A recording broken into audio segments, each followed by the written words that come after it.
გერმანია მრავალწლიანი პაუზის შემდეგ მილიარდებს გამოყოფს სამხედრო აღჭურვილობის გასაძლიერებლად. ამასთანიც ცდილობს მეტი ადამიანის დარწმუნებას, რომ შეუერთდნენ და იმსახურონ შეიარაღებულ ძალებში. რუსეთის მიერ უკრაინაში სრულმასშტაბიანი შეჭრიდან 3 წელზე მეტი ხნის შემდეგ გერმანიას ბუნდესვერის აღორძინება სურს. მოსკოვის მხრიდან მომდინარე საფრთხესთან ერთად იმატებს პრობლემებიც გერმანიის სამხედრო ძალების გაძლიერებასთან დაკავშირებით. ახალგაზრდა თაობის ყველა წარმომადგენელს მოუწევს ისეთი გადაწყვეტილების მიღება, რომლის წინაშეც აქამდე არასდროს მდგარა. მათ საკუთარ თავს უნდა დაუსვან კითხვები: რა შემიძლია გავაკეთო?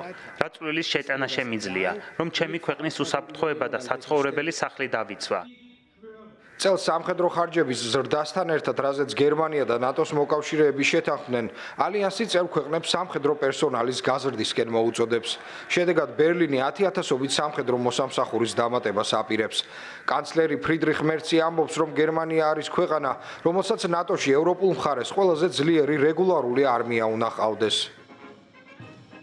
ჩემი მიზანი იგივეა. ვიმეორებ იმას, რაც გერმანიის პარლამენტსა და სხვაგანაც არაერთხელ მithქვამს. გერმანიას თავისი მასშტაბისა და ეკონომიკური სიძლიერის გათვალისწინებით, ნატოს ევროპულ მხარეს ყველაზე ძლიერი რეგულარული არმია უნდა ჰყავდეს. ქვეყანაში, სადაც ნაცისტური წარსულის გამო სამხედრო სამსახურს ხშირად გულგრილად ან ეჭვის თვალით უყურებდნენ, მატერიალურ და პერსონალურ რესურსებთან დაკავშირებით ბევრი რამ არის გასაკეთებელი.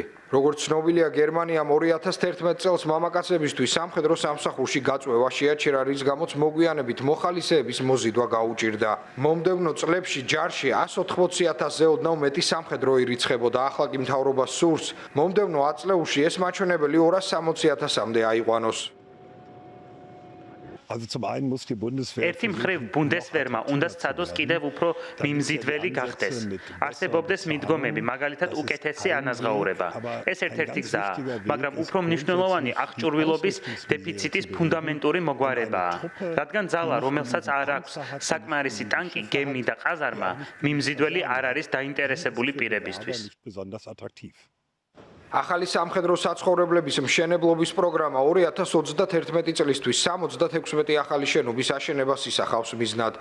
გასულ თვეს მინისტრთა კაბინეტმა დაამტკიცა სამხედრო სამსახურის ახალი სისტემის შექმნის გეგმა, რომელიც პერსონალთან დაკავშირებული პრობლემების მოგვარებას ისახავს მიზნად. ის ითვალისწინებს უფრო მეტ ანაზღაურებას და გაუმჯობესებულ პირობებს იმ ადამიანებისთვის, რომლებიც მოკლევადიან ვალდებულებებს აიღებენ. 2027 წლის შუა პერიოდიდან ახალგაზრდა მამაკაცები ვალდებული იქნებიან გაიარონ სამედიცინო შემოწმება, თუმცა ეს არ ნიშნავს, რომ მათ აუცილებლად ჯარში გაიწვევენ.